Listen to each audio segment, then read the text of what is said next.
Hoy vamos a hablar de un milagro que solo se encuentra en el Evangelio de Juan y es el milagro en el estanque de Betesda, ¿sí? Quiero que me acompañe a Juan 5.1, que va a ser nuestro contexto para esta mañana. Juan 5.1, Jesús vuelve a Jerusalén y en esta ocasión va a ir al estanque de Betesda. Después de estas cosas, había una fiesta de los judíos y subió Jesús a Jerusalén. El tiempo que está estableciendo Juan es bastante indeterminado. Después de estas cosas, no sabemos cuánto tiempo fue exactamente, pero sí sabemos que después de que Jesús sanó al hijo del noble en la zona de Capernaum y Caná de Galilea, ¿recuerdan? Después de estas cosas, sigue Juan y nos habla de una nueva fiesta judía a la que Jesús acude a la ciudad de Jerusalén. Recuerden que en el Evangelio de Juan, el evangelista tiene bastante interés sobre las fiestas judías que se celebraban en Jerusalén. Y recuerden que ya ha narrado que Jesús estuvo en la Pascua purificando el templo. Y ahora nuevamente Juan se fija en un detalle, en un milagro de Jesús volviendo a Jerusalén en una fiesta judía. Técnicamente hablando, para un judío de la época, la única fiesta obligatoria de asistir en Jerusalén era la Pascua, la única en la que debía estar en Jerusalén. Sin embargo, no era la única fiesta del año en la que los judíos solían ir a Jerusalén para celebrar fiestas. Recuerden que para el judío promedio había 3 fiestas en la ley de Moisés que se debían celebrar todos los años. 3 fiestas. Usted puede encontrar estas fiestas en Éxodo 2 veces y también en Deuteronomio. Son la fiesta de la Pascua, hemos dicho, ¿sí? La fiesta de las primicias o Pentecostés y la fiesta de los tabernáculos, ¿sí? Dice Éxodo 23:14, 3 veces en el año me celebraréis fiesta. Y después, si seguimos leyendo, sabemos que son estas 3 fiestas. Insisto, Pascua, Pentecostés y tabernáculos. Ahora, puesto que Juan no dice cuál fiesta fue, nos dice que es una fiesta judía en Jerusalén, entendemos que al menos es una de estas 3, probablemente, ¿sí? Bien, vamos ahora a la lectura del texto bíblico. Juan 5, del 2 al 18. Y hay en Jerusalén, cerca de la puerta de las ovejas, un estanque, llamado en hebreo Betesda, el cual tiene 5 pórticos. En estos yacía una multitud de enfermos, ciegos, cojos y paralíticos, que esperaban el movimiento del agua, porque un ángel descendía de tiempo en tiempo al estanque y agitaba el agua, y el que primero descendía al estanque después del movimiento del agua, quedaba sano de cualquier enfermedad que tuviese. Y había allí un hombre que hacía 38 años que estaba enfermo. Cuando Jesús lo vio acostado y supo que llevaba ya mucho tiempo así, le dijo, ¿quieres ser sano? Señor, le respondió el enfermo, no tengo quien me meta en el estanque cuando se agita el agua, y entre tanto que yo voy, otro desciende antes que yo. Jesús le dijo, levántate, toma tu lecho y anda. Y al instante aquel hombre fue sanado y tomó su lecho y anduvo. Y era día de reposo aquel día. Entonces los judíos dijeron a aquel que había sido sanado, es día de reposo, no te es lícito llevar tu lecho. Él le respondió, el que me sanó, él mismo me dijo, toma tu lecho y anda. Entonces le preguntaron, ¿quién es el que te dijo, toma tu lecho y anda?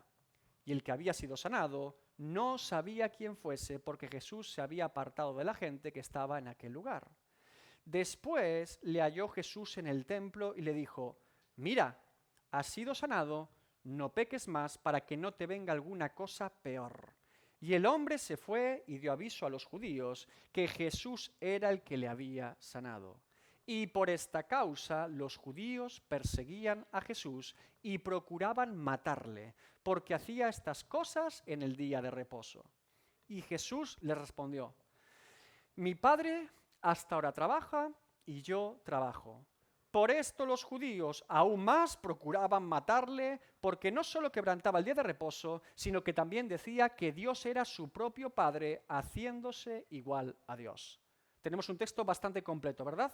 Vamos a ir sección por sección para entender un poquito mejor lo que está pasando aquí. La primera sección podría ser algo como, y hay en Jerusalén, cerca de las puertas de las ovejas, un estanque llamado en hebreo Betesda, el cual tiene 5 pórticos. En estos yacía una multitud de enfermos, ciegos, cojos y paralíticos. En el año 1888 se encontraron al norte de Jerusalén, en la iglesia católica de Santa Ana, unos frescos y dibujos antiguos en los que aparecía un ángel moviendo unas aguas allí. En base a este descubrimiento arqueológico, se concluyó que en la iglesia primitiva ubicaban el estanque de Betesda, donde está esa iglesia católica todavía actualmente. Si se fijan, el tipo de enfermos que estaban en ese estanque eran principalmente lo que en griego se llama personas secas, encogidos por la enfermedad o marchitos, es decir, personas con enfermedades en los huesos, tullidos, paralíticos, etc. Y a este grupo principal también se le añadían un grupo de ciegos. Así se nos describe ese tipo de enfermos en este estanque. En el estanque además dice que había 5 columnas o pórticos. Probablemente esas 5 columnas servían para que la gente y los enfermos se apoyasen allí o se cubrieran de cuando había viento o algún tipo de inclemencia del clima. ¿Qué hacían en este estanque un grupo de enfermos allí, de forma continua y diaria? Segunda sección. Que esperaban el movimiento del agua porque un ángel descendía de tiempo en tiempo al estanque y agitaba el agua, y el que primero descendía al estanque, después del movimiento del agua, quedaba sano de cualquier enfermedad que tuviese. He dejado esta sección entera por un motivo particular. Esta sección tiene cierta polémica o debate todavía a día de hoy. Usted debe saber que nosotros como creyentes afirmamos que la inspiración divina de las Escrituras es en su escritura original. Esto significa que cuando los autores originales escribían la Escritura, estaban siendo preservados e inspirados por el Espíritu Santo para que lo que ellos escribían fuese la palabra de Dios. Eso es lo que nosotros creemos. Una palabra de Dios sin errores, sin fallos, clara, suficiente, necesaria y armonizada. Los escritores originales, David cuando escribía los Salmos, Pablo cuando escribía sus epístolas, etcétera, etcétera. De los textos originales de esos autores, lo que conservamos actualmente son copias de dichos textos, manuscritos que copiaron el texto original. Algunas son más antiguas, otras son más modernas, unas tienen más copias, otras tienen menos copias. Entre estas copias del texto original tenemos lo que se llama variantes textuales, es decir, diferencias de texto entre una copia y otra copia. Estas diferencias o variantes textuales representan menos del 1% del contenido bíblico en cuanto a una posible interpretación teológica o doctrinal de dicho texto. ¿Por qué le digo esto? Porque es muy importante conocer, cuando usted lee la Biblia, qué tipo de versión, en este caso al castellano, usted está leyendo. Porque en función de la versión han tomado unos textos o copias u otras. Por ejemplo, Reina Valera toma un tipo de textos y Nueva Versión Internacional toma otro tipo de textos. La sección al completo que le acabo de leer se encuentra en Reina Valera de 1960. Si usted va a una Nueva Versión Internacional, usted se va a dar cuenta que allí no aparece dicho texto. No está escrito. Falta un versículo y medio allí. ¿Por qué? Porque en los manuscritos más antiguos que tenemos actualmente, dicha sección no se encuentra, no está escrita. ¿Quiere decir David entonces que la Reina Valera está mal y ha añadido un versículo que no es verdadero? ¿O quiere decir que la NBI ha sustraído un versículo y medio que sí era verdadero y escribió Juan? Lo que quiere decir este asunto es que cuando hay una variante textual como esta, muy amplia, el predicador debe advertir a su audiencia de lo que está ocurriendo. Debe advertir lo que pasa con el manuscrito. Y además, el predicador, aparte de advertirle, debe ser muy cuidadoso a la hora de sacar conclusiones doctrinales o teológicas de un texto en cuestión. Precisamente lo que tiene que hacer es no intentar hacer doctrina de un texto que todavía está en debate si lo escribió o no lo escribió Juan. ¿Qué pasa en esta ocasión, aquí en Juan, si esta sección no fuese escrita por Juan? ¿Cambia en algo la interpretación general del texto? Realmente no, realmente no. Lo único que se podría aclarar con esta sección o este versículo y medio, si fuese un añadido, es que era un ángel quien movía las aguas. aquí aparece el concepto de que era un ángel quien movía las aguas y la gente era sana. Si usted sigue leyendo el texto, va a ver que las aguas se movían, pero no se dice que fuese por medio de un ángel. Aquí en esta aclaración se dice que es por medio de un ángel. Es lo único que se añade en este texto. Por lo tanto, lo máximo que deberíamos decir en todo caso, para evitar errores, es que en aquella época había un movimiento en las aguas del estanque de Betesda y los enfermos creían y asumían que cuando se movían podían ser sanos. Eso es común en todos los manuscritos, ¿verdad? Bien. Con todo, como le digo, el texto no cambia en su interpretación principal, porque en este texto no vamos a ver cómo un supuesto ángel o movimiento de las aguas sanan a este hombre paralítico, sino que lo que vamos a ver es cómo Jesús mismo ordena al paralítico que sea sano.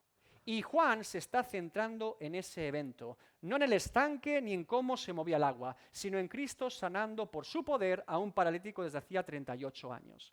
Esa es la clave del texto bíblico. Y precisamente debemos enfocarnos ahí para poder entender e interpretar el texto de forma correcta. Tercera sección. Y había allí un hombre que hacía 38 años que estaba enfermo. Cuando Jesús lo vio acostado y supo que llevaba ya mucho tiempo así, le dijo, ¿quieres ser sano? Aquí se nos describe a un paralítico desde hacía 38 años. Esto no significa que llevase 38 años en el estanque esperando a ser sano.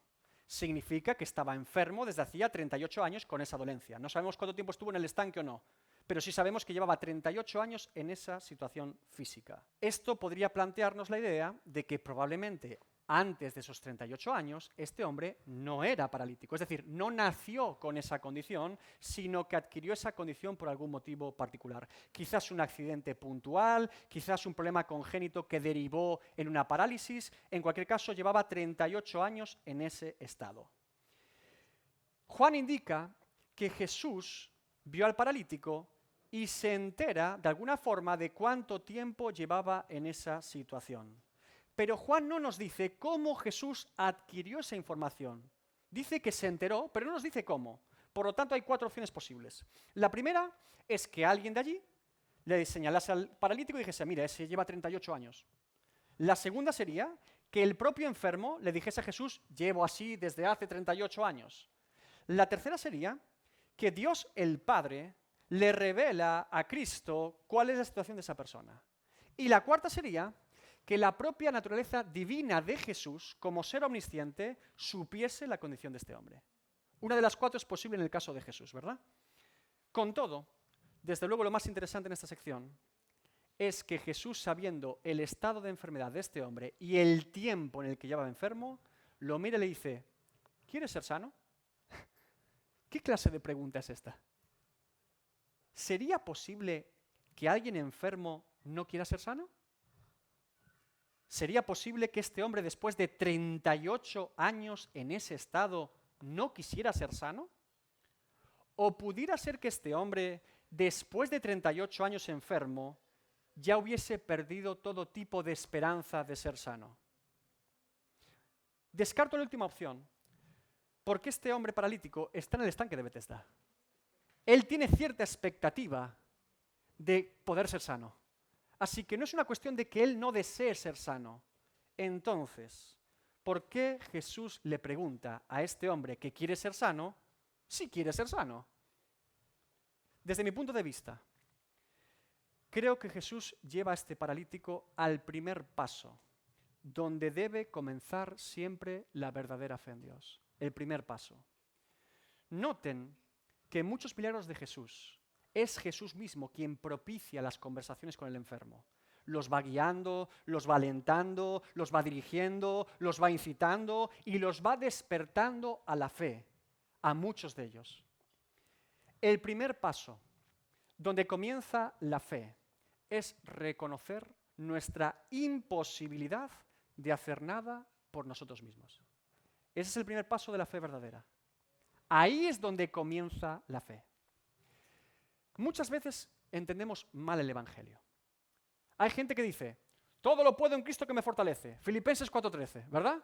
Todo lo puedo en Cristo que me fortalece. Y lo decimos como un eslogan de autoayuda, de autosuperación. Todo lo puedo, todo lo puedo. ¿Sabe lo que significa afirmar todo lo puedo en Cristo que me fortalece? Significa afirmar que no puedo hacer absolutamente nada si no estoy en Cristo y si Él no me fortalece. Es justamente al revés. Ese versículo no habla de la fortaleza propia o natural o poder del creyente. Ese versículo habla de todo lo contrario, de que nosotros no tenemos ninguna fortaleza propia y ningún poder propio, y que por lo tanto el creyente persevera no por él mismo, sino por Cristo en él. Habla de la dependencia que tenemos en Cristo, de eso habla ese versículo. La fe siempre comienza con el reconocimiento de nuestra incapacidad delante de Dios. Por eso Jesús le pregunta a este hombre paralítico desde hacía 38 años, ¿quieres ser sano? Es lo mismo que decirle, oye, veo que estás en problemas y que tú no puedes hacer nada por ti mismo, ¿quieres que te ayude? Los seres humanos tenemos la tendencia a querer solucionar todo lo que podamos por nosotros mismos, ¿verdad? Tenemos esa tendencia natural, queremos resolverlo nosotros a nuestra manera. No hay nada más satisfactorio para el ser humano, para su propio ego y orgullo, que haber hecho algo que solucione un problema. Nos sentimos satisfechos con nosotros mismos, incluso cuando ese problema lo hemos provocado nosotros. Somos así. Sin embargo, con Dios las cosas no funcionan así. La fe en Dios no actúa con autosuficiencia, sino con total dependencia de Dios. Jesús está llevando a este hombre a que analice su propia condición y estado y pueda reconocer que es incapaz de salir de ella por sí mismo. Es evidente que este hombre no puede sanarse a sí mismo. Es evidente que este hombre no ha sido sanado por ningún otro hombre. Y es evidente además, en el caso de este hombre en particular, que es siquiera incapaz de moverse y acercarse al estanque cuando el agua se mueve, que se supone que es lo único que tenían que hacer en ese estanque. Es totalmente incapaz de hacer ninguna de esas cosas por sí mismo. Ahora el hombre responde a Jesús, Señor, le respondió el enfermo, no tengo quien me meta en el estanque cuando se agita el agua, y entre tanto que yo voy, otro desciende antes que yo. Aquí está el grado de fe que tenía este hombre en aquel momento. Y aquí se demuestra la existencia de la creencia de que cuando se movía y se agitaba el agua podía ocurrir un milagro allí. Insisto, aquí no se menciona el ángel y está en todos los manuscritos, pero sí se menciona que había una expectativa o creencia de que cuando se movía el agua alguien podía ser sano en ese instante. No sería extraño pensar, por ejemplo, que fuesen aguas minerales las del estanque de Betesda. En las épocas antiguas, usted debe saber que había muchos lugares a los que se daba poderes curativos con aguas minerales o aguas termales. Tampoco descarto que pudiese ser un acto sobrenatural de Dios por medio de un ángel. Tampoco lo descarto. No puedo afirmarlo ni negarlo. Pero lo que sí está claro es que todos los enfermos allí estaban porque creían que cuando el agua se movía podía ocurrir un milagro allí. Puede ser una creencia incluso pagana. No sabemos muy bien lo que está pasando aquí. El estanque de Betesda tenía una particularidad muy interesante, que es lo que está este hombre revelando aquí. Y es que se había impuesto la ley del más fuerte. O mejor dicho, la ley del menos enfermo, o el más rápido. ¿Sí?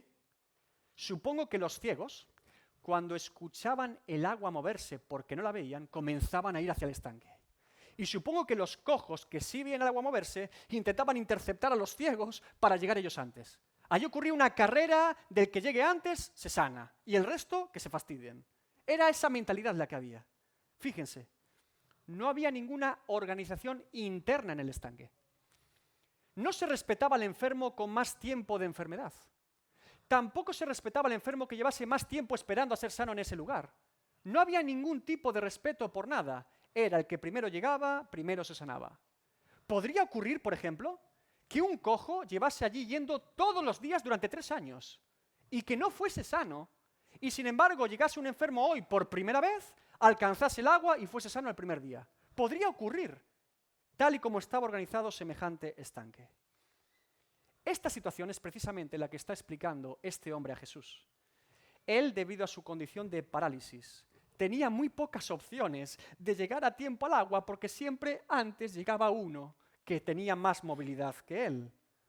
Sin embargo, Jesús no le ha preguntado a este hombre, ¿quieres que te acerque al agua la próxima vez que se mueva? Jesús no le ha preguntado esto.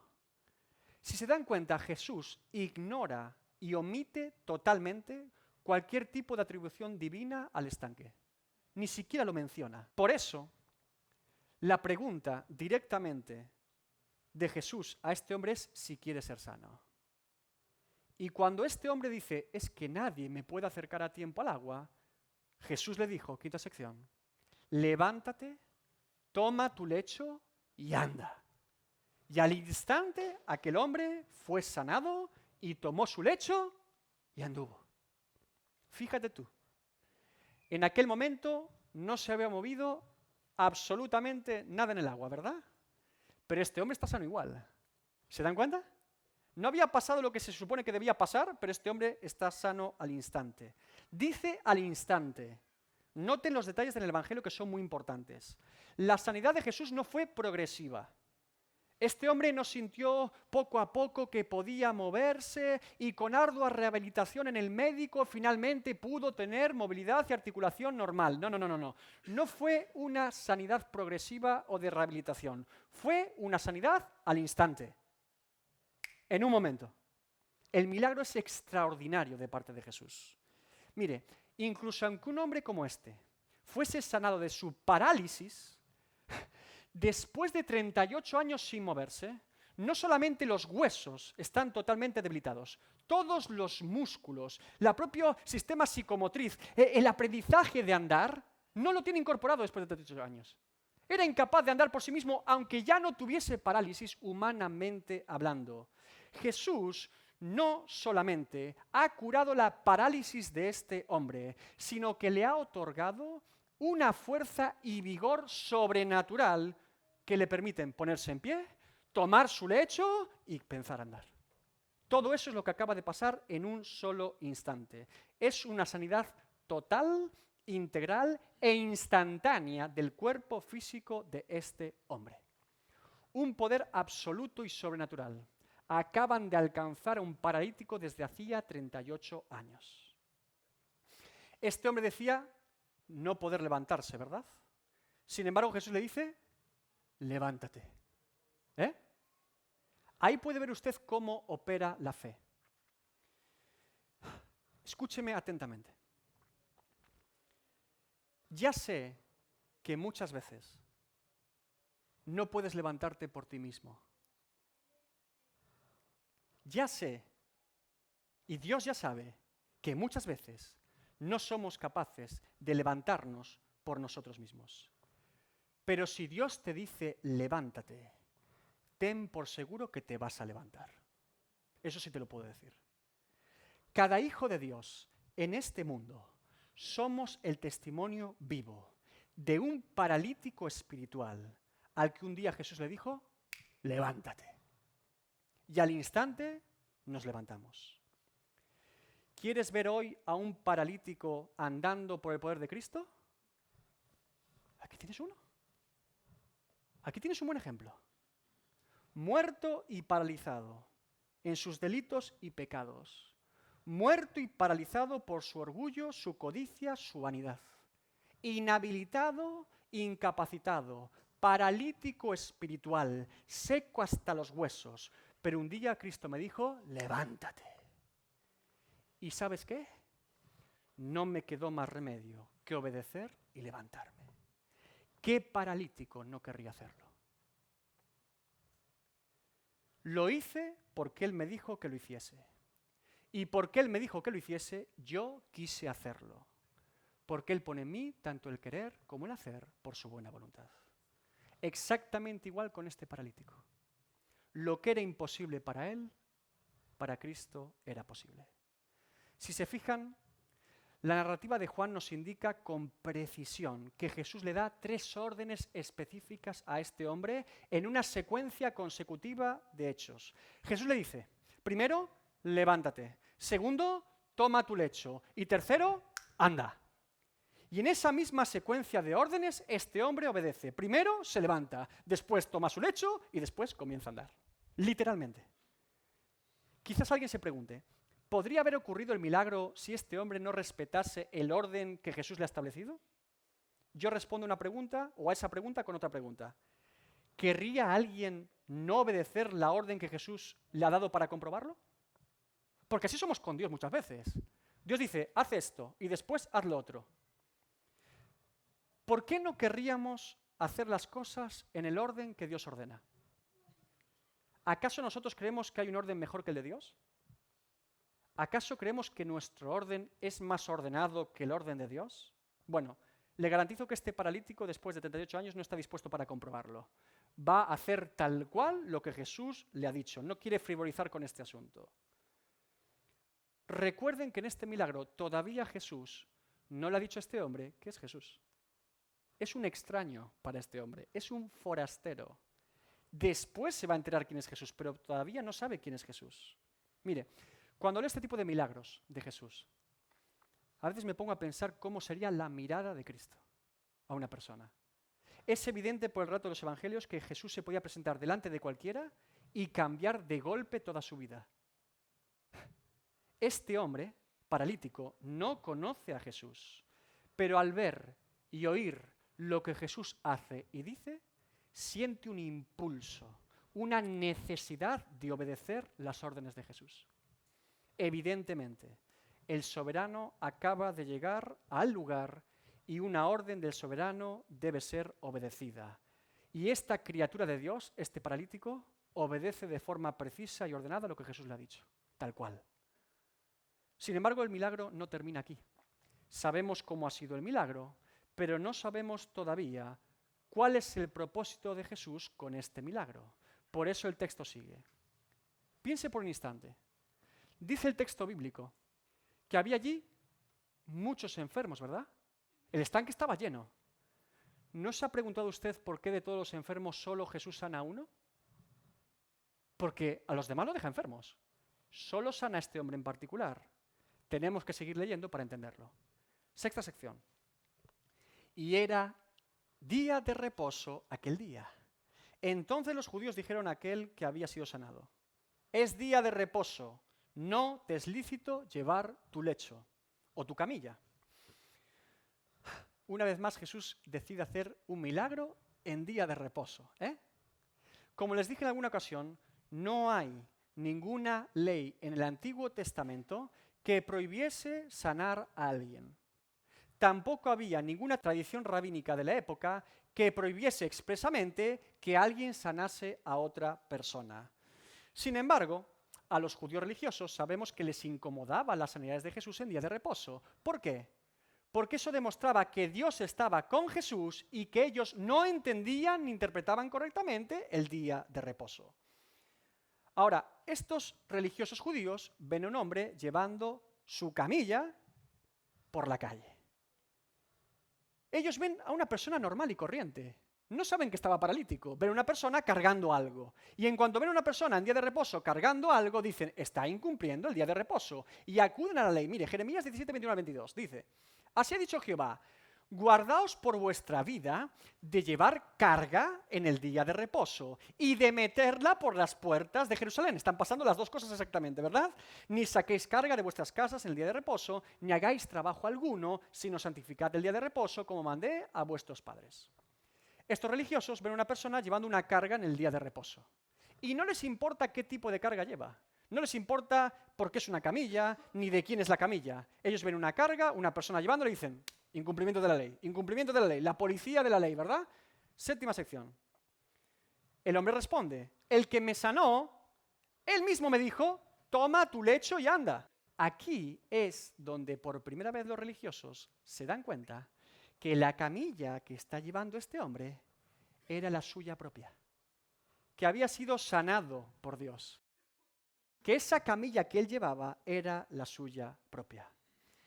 Hay algo muy interesante con este milagro. Fíjense bien. Lo que argumenta este paralítico sanado es que el único motivo por el que él está cargando esa camilla en día de reposo es porque quien lo sanó que no sabe todavía que era Jesús, le dijo que debía hacerlo para ser sano. Él me dijo, toma tu lecho y anda. Es decir, la fe de este hombre es totalmente literal en las palabras de Jesús. Este hombre creía que el motivo para estar sano era cumplir con cada una de las órdenes de Jesús. Él se levantó, él tomó su lecho y comenzó a andar. Y por algún motivo decía, yo no puedo dejar de andar con mi lecho, no vaya a ser que me quede paralítico otra vez. Es lo que está pasando aquí. Él dice, él me ha dicho 3 órdenes sencillas, las voy a obedecer. Y no voy a dejar de obedecer ninguna de las 3, porque si no, quizá vuelva a estar paralítico. Por eso sigue cargando con ese lecho por toda la ciudad de Jerusalén. Incluso cuando los judíos le interrogan, dice, no, a mí me han dicho que yo haga esto. Y mientras lo hago, ¿sabes qué? Puedo andar. Es lo que está pasando aquí. Este hombre no quería arriesgarse a soltar su camilla para comprobar que quizás no siguiese sano al soltarla. Por eso dice, el que me ha sanado ha dicho que yo lleve esto encima y yo llevo esto encima. 8ª sección. Entonces le preguntaron, ¿quién es el que te dijo toma tu lecho y anda? Y el que había sido sanado no sabía quién fuese porque Jesús se había apartado de la gente que estaba en aquel lugar. ¿Se dan cuenta de la pregunta de los religiosos? Ellos no le preguntan, ¿quién te sanó? A ellos no les importa la sanidad de este hombre. No les importa que llevase 38 años paralítico y que ahora fuese capaz de andar. No le preguntan por su sanidad física, sino por qué está cargando el lecho en día de reposo. Desde luego, la primera pregunta que deberían tener estos religiosos es, ¿y tú qué haces andando? ¿Esa es tu camilla? ¿Hace cuánto que llevas paralítico? ¿Cómo es posible? Sin embargo, ellos están en su mundo de su salvación por obras y de legalismo. No ven más allá que la ley, las obras y su entendimiento de la ley. Lo único que les importa de este hombre es que está incumpliendo el día de reposo. No ven nada más que eso. Ellos observan a un hombre levantar una carga del suelo y no les importa por qué lo está haciendo, sino que lo está haciendo. Y eso es lo que les incomoda a ellos. Para colmo, este hombre no solamente estaba levantando una carga en el día de reposo, sino que la trasladaba por todo Jerusalén. Era muy llamativo, ¿verdad? Este hombre, al afirmar que el único motivo por el que hace lo que hace es porque quien lo sanó le ordenó que lo hiciese, está exponiendo a su sanador, a Jesús, como responsable directo de dicho incumplimiento del día de reposo. Por eso los religiosos lo interrogan y quieren saber quién es el que ha ordenado semejante cosa. Jesús, de forma intencionada, ha enviado a un hombre a recorrer toda la ciudad de Jerusalén en fiestas judías con su propio lecho. Esto es lo que ha hecho Jesús y lo ha hecho aposta. Ahora tenemos un hombre al que todo el mundo puede ver en Jerusalén incumpliendo el día de reposo con su lecho encima. Piense en la escena, una ciudad abarrotada de gente, las calles llenas y por encima de todas las cabezas sobresale un lecho en día de reposo, una camilla. ¿Qué hace ese hombre ahí? ¿Qué hace esa camilla? ¿Qué hace esa camilla? ¿Y sabe lo que dice este hombre? El que me sanó me dijo que cargara esto. Llevaba 38 años sin andar, pero ahora puedo andar. Todo el mundo ve una camilla andando por Jerusalén y preguntando, ¿qué haces, loco? ¿Cómo se te atreve a hacer semejante cosa? El que me sanó me dijo que lo hiciese. Es lo único que este hombre sabe. ¿Por qué Jesús hace esto? Porque al menos, de forma temporal, Jesús todavía no ha desvelado su identidad como sanador. Se queda anónimo. Lo único que se ve es un hombre andando con su camilla. Se me ocurren diferentes ideas por las que Jesús hizo este milagro de esta manera.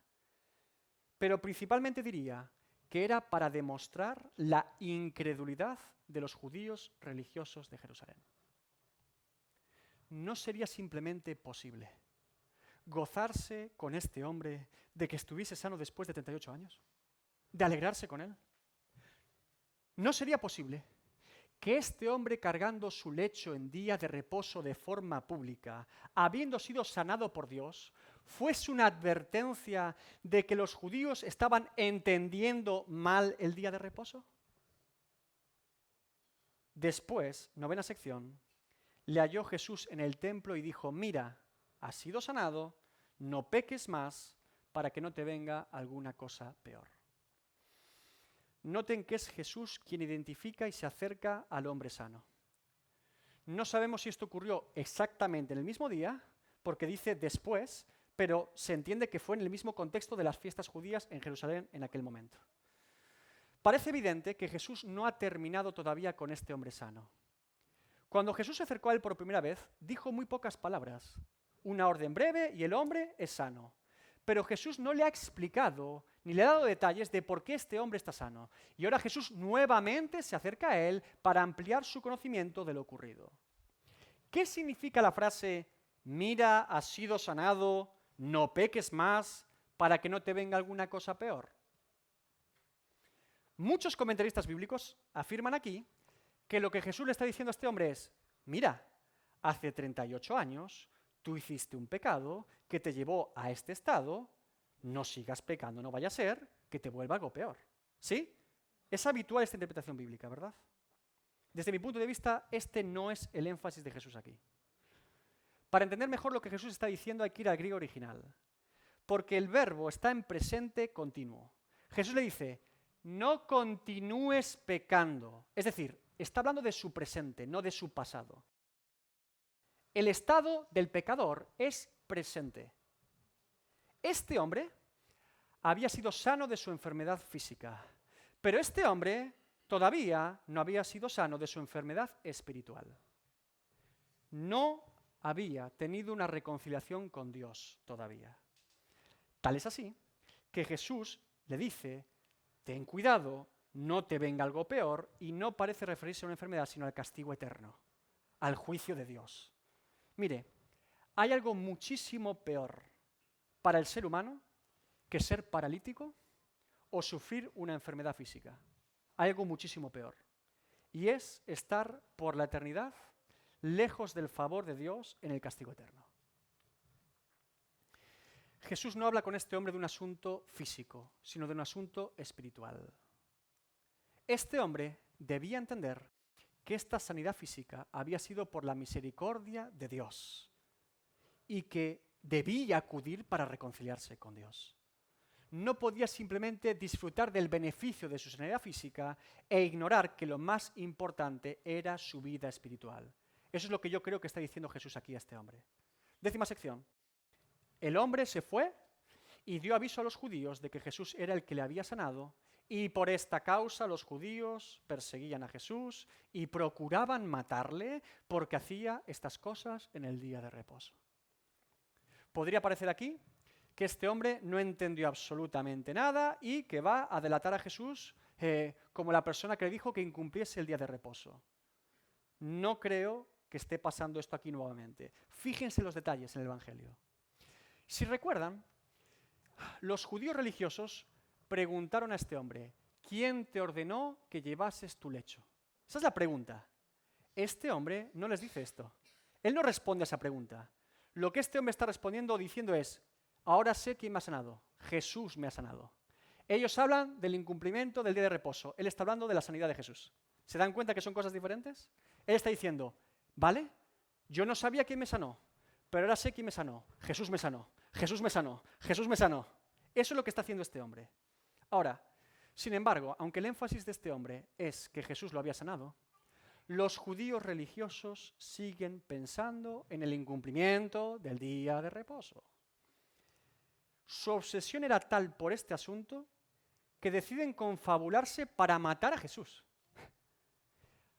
¿Qué creen que hará Jesús ante las conspiraciones y amenazas de estos hombres de querer matarlo? ¿Creen que va a tener miedo Jesús? ¿Creen que se va a esconder?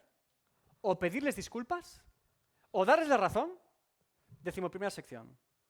Y Jesús le respondió, mi Padre hasta ahora trabaja y yo trabajo. Por esto los judíos aún más procuraban matarle, porque no solo quebrantaba el día de reposo, sino que también decía que Dios era su propio Padre, haciéndose igual a Dios. Lo que Jesús hace con estos religiosos al enterarse de que lo quieren matar es provocarlos más. Los provoca más. A veces podríamos considerar que Jesús, en su ministerio, era conflictivo y provocador con los religiosos judíos. Desde luego que Jesús lo era. Mire, Jesús provoca polémica e incomodidad y controversia a la incredulidad, al orgullo y a la falta de temor de Dios. Cuando una persona no tiene fe, es orgullosa y no tiene temor de Dios, Jesús es un provocador para esa persona. Le saca de sus casillas, le hace crujir los dientes, la pone nerviosa. Mire, el Evangelio no solamente es locura para el que no cree. Muchas veces también el Evangelio es una ofensa para el que no cree. Y es lo que está pasando precisamente aquí. 1 Pedro 2, 7 al 8. Para vosotros, pues, los que creéis, Él es precioso. Pero para los que no creen, la piedra que los edificadores desecharon ha venido a ser la cabeza del ángulo, y piedra de tropiezo, y roca que hace caer porque tropiezan en la palabra, siendo desobedientes, a lo cual también fueron destinados.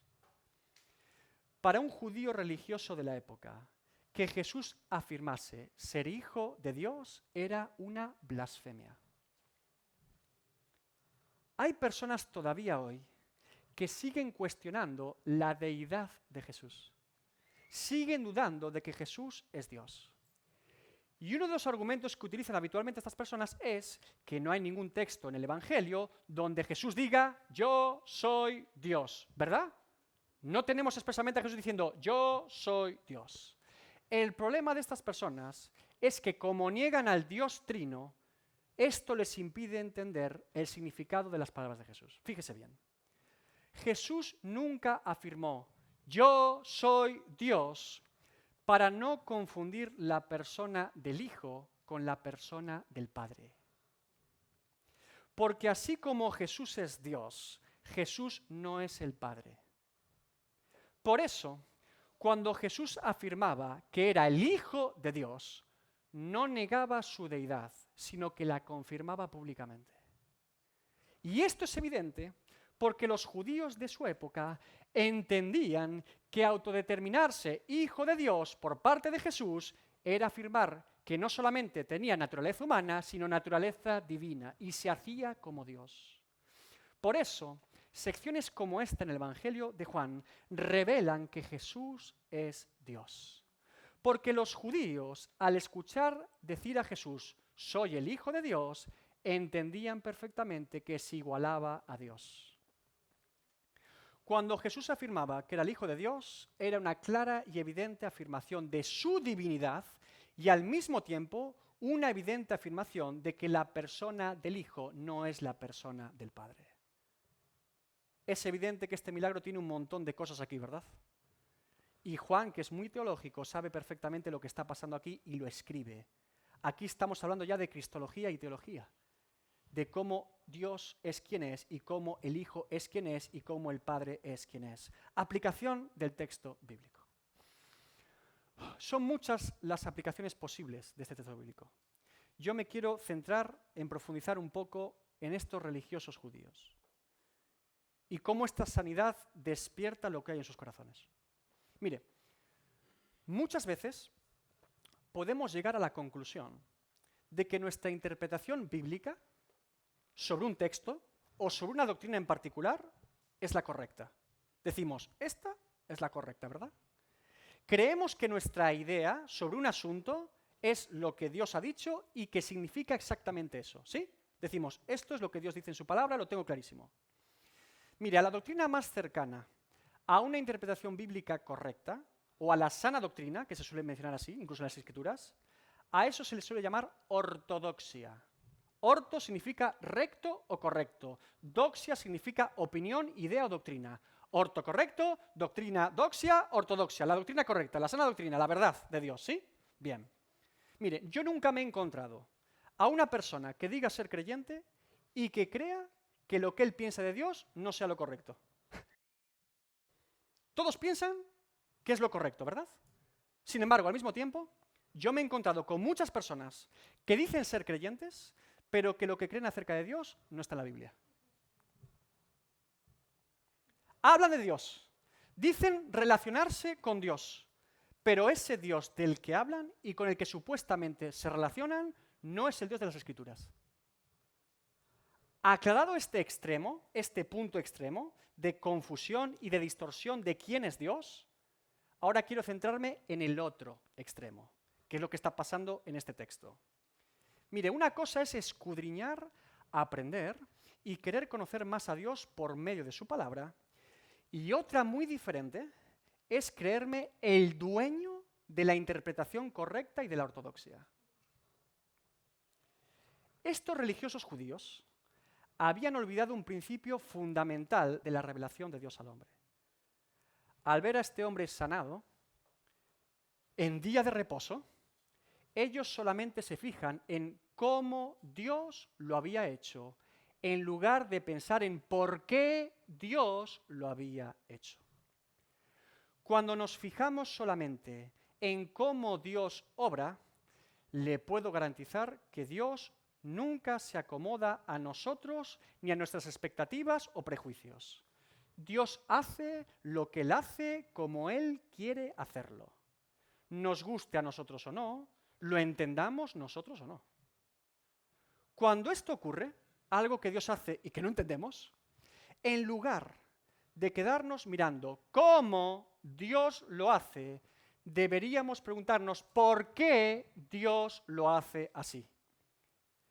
¿Por qué de todas las formas posibles en las que Dios podría obrar, ha decidido hacerlo de esta forma concreta y particular? Si de todas las formas posibles que Dios tiene para arreglar un asunto o hacer su obra, lo hace de una forma particular, debería preguntarme por qué Dios lo hace así. Es decir, ¿qué es lo que yo tengo que aprender de Dios con esta situación? Eso es precisamente lo que se les había olvidado a estos religiosos judíos. Cuando no tenemos una actitud de discípulos delante de Dios, el problema no es que Dios no se revele a nosotros o que Dios no nos enseñe, es que nosotros no aprendemos. Mire, ser un defensor de la ortodoxia o de la sana doctrina no me convierte en una piedra inamovible en mi conocimiento de Dios. Ser un defensor de la ortodoxia no me convierte en esa persona que cree que ya conoce todo y sabe todo de Dios. Por el contrario, un verdadero defensor de la sana doctrina es aquel que cada día busca conocer más y mejor a Dios. Es fácil repetir una letra aprendida sin saber por qué digo lo que digo. Podría incluso argumentar y añadir textos bíblicos. Eso también se aprende. Eso se puede aprender de los hombres. Pero eso no significa que haya sido Dios quien me lo haya enseñado a mí. No tiene nada que ver. Y ahí está la diferencia en conocer a Dios por medio de la religión humana y conocer a Dios por medio de la revelación divina. No creas nada de lo que crees de Dios porque un hombre te haya convencido. Cree todo lo que crees de Dios porque Dios te ha convencido. Claro que Dios puede usar a hombres para hablarte, pero tu convicción tiene que ser en Dios, no en los hombres. Dios es inmutable, pero nuestro entendimiento de Dios no. Esto implica que siempre debemos someternos a la revelación de Dios y estar dispuestos a ser enseñados por Dios. Tenga por seguro que solamente hay una interpretación correcta y perfecta de la palabra de Dios. Mire, aplicaciones hay muchas, tantas como seres humanos en el planeta, porque Dios aplica su palabra a cada persona en particular de diferentes formas para su vida y contexto particular. Aplicaciones hay un montón. Interpretación correcta, tenga por seguro que solamente hay una de la palabra de Dios. Y tenga por seguro que solamente Dios mismo conoce la interpretación correcta y perfecta de su palabra. A lo máximo a lo que aspiramos nosotros es a ser rigurosos y reverentes con la palabra de Dios cuando la predicamos. Lo máximo que aspiramos. Y para ello la interpretamos orando al Señor para que el Espíritu Santo nos ayude a entender la palabra que Él mismo inspiró y a respetar el texto tal y como ha sido presentado por Dios al hombre. Eso implica conocer el contexto, respetar los idiomas originales, conocer la armonía interna de la palabra de Dios. Todo eso está muy bien. Eso es importante. Pero todo eso es sometido por el predicador siempre al Espíritu Santo de Dios, que es quien ilumina el entendimiento del creyente para entender la palabra de Dios. Esa es la forma en la que Dios se comunica al ser humano. Se revela por medio de su palabra. Esto implica que no hay ningún hombre autor o dueño de la palabra de Dios. Esto también implica que no hay ningún hombre dueño ni autor de la interpretación correcta de la palabra de Dios, sino que Dios mismo es el autor y dueño de su palabra y, por lo tanto, aquel que conoce en exclusiva la correcta y plena interpretación de su palabra. Por eso debemos acudir a Él para que nos revele y nos muestre su palabra. No le estoy diciendo que un creyente o un pastor o quien sea tenga carta blanca para interpretar la Biblia como le dé la gana y para su propio interés. Que eso, por desgracia, es lo que pasa hoy en día. No estoy diciendo eso. Lo que estoy diciendo es que toda interpretación correcta de la palabra de Dios proviene de Dios mismo y se basa en su propia autorrevelación al ser humano. Eso es lo que estoy diciendo. Por tanto, como creyente, debo revisar en mi vida constantemente si lo que yo creo acerca de Dios es porque lo he recibido de parte de Dios mismo o de los hombres. Es muy fácil caer en una religión muerta cuando uno intenta ser ortodoxo. Toda ortodoxia debe nacer de nuestro conocimiento de Dios y de la revelación objetiva de Dios por medio de su palabra. Esto implica tener comunión con Dios y dedicar tiempo a su palabra, evidentemente. Tenga por seguro que todos los creyentes, en algún punto de nuestro entendimiento de Dios, seremos corregidos y sorprendidos por Dios a lo largo de nuestro caminar cristiano. Téngalo por seguro. Yo el primero.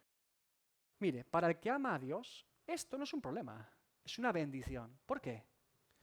Porque si yo soy corregido por Dios en algo que creo que es correcto, pero no lo era, eso me permite ahora aprender más de Él. Esa es la actitud de un discípulo, el que siempre quiere conocer y aprender más de Dios. ¿Hasta cuándo será este progreso del creyente de mayor conocimiento de Dios? Hasta la gloria, hasta que lo veamos cara a cara. 1 Corintios 13:12. Ahora vemos por espejo, oscuramente, mas entonces veremos cara a cara. Ahora conozco en parte, pero entonces conoceré como fui conocido. Y lo está escribiendo el apóstol Pablo. Que nuestro entendimiento y conocimiento de Dios siempre nos lleven a entender y reconocer que cada día podemos aprender y conocer más de Dios.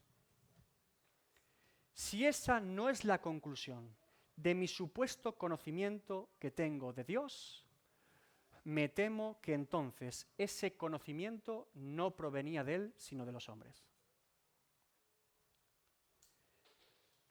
¿Quieres saber cuál es la mejor manera de identificar si lo que tú crees, lo crees porque Dios te lo ha enseñado o porque los hombres te lo han enseñado? Aquí va mi respuesta. Si lo que dices creer de Dios te hace sentir orgulloso de saberlo, eso seguramente proviene de los hombres. No hay nada más humano que sentirse orgulloso de lo que uno sabe y conoce. Eso es lo primero que provoca el conocimiento humano en el hombre, orgullo. Si por el contrario, lo que dices creer de Dios te hace verte insignificante y necesitado cada día de aprender más y más de Dios, eso seguramente proviene de parte de Dios. No hay nada más antinatural en el ser humano que conocer algo y en lugar de sentirse orgulloso, sentirse dependiente de Dios sabiendo que soy un ignorante delante de los hombres. ¿Sí? ¿Notan la diferencia? Jamás leerás ni escucharás a un hombre de Dios digno de mención que afirme que sabe mucho de Dios. Jamás. Por el contrario, ese tipo de sabios y santos de Dios siempre se muestran insatisfechos con su conocimiento de Dios. Son como niños, siempre quieren aprender más. Siempre quieren conocer más. Algunos de ustedes conocen a mi madre, ¿verdad? Diríamos que mi madre conoce bastante de Dios, ¿verdad? Su vida lo demuestra, ¿no? Yo cuando hablo con mi madre, todos los días hablo con ella, es una niña. Es una niña. Ella es una esponja. Ella solo quiere aprender. Yo no sé cuántas veces esa mujer ha leído la palabra de Dios, pero es como si la leyera por primera vez. Es una maravilla ver a personas así. Dices, pero mira el conocimiento que tiene, yo no sé nada, no, necesito mucho más, necesito más. Es un discípulo, quiere conocer más de Dios. Esa es la actitud correcta. Esa es la actitud correcta. Como discípulos a los pies del Maestro. Como un hambriento de Dios y de conocer más a Dios. Estos judíos religiosos creían saber mucho de la ley de Dios y mucho del Dios de la ley. Pero la verdad era que esos tipos no tenían ni idea de la ley de Dios ni del Dios de la ley. No tenían ni idea. Parecían sabios ante los hombres, pero eran analfabetos en el reino de los cielos. Tan analfabetos eran que tenían al Cristo delante de ellos y no se daban cuenta. No hay nada más triste y absurdo que ver a una persona enorgulleciéndose de cuánto cree conocer a Dios, porque al hacerlo demuestra lo poco que conoce a Dios. También te digo que esto no es una excusa para vivir en ignorancia deliberada de Dios, todo lo contrario. Esto es un llamamiento a las profundidades de la revelación divina, hasta ser saturados de la presencia y el conocimiento de Dios, es todo lo contrario. Mire, este mundo no necesita más charlatanes hablando de un Dios que no conocen, ni tampoco más ignorantes que no les interesa conocer más de Dios. El mundo está ya lleno de eso, no necesitamos más de eso. Lo que este mundo necesita es a creyentes que saben de lo que hablan, porque solamente hablan de lo que saben. Y lo que saben y conocen es a su Dios y su santa palabra, ni más ni menos. Eso es lo que marca la diferencia en este mundo. Un creyente que se aferra a Cristo y busca cada día conocer más a su Dios. Eso es lo que marca la diferencia hoy y siempre. Ponte de pie esta mañana.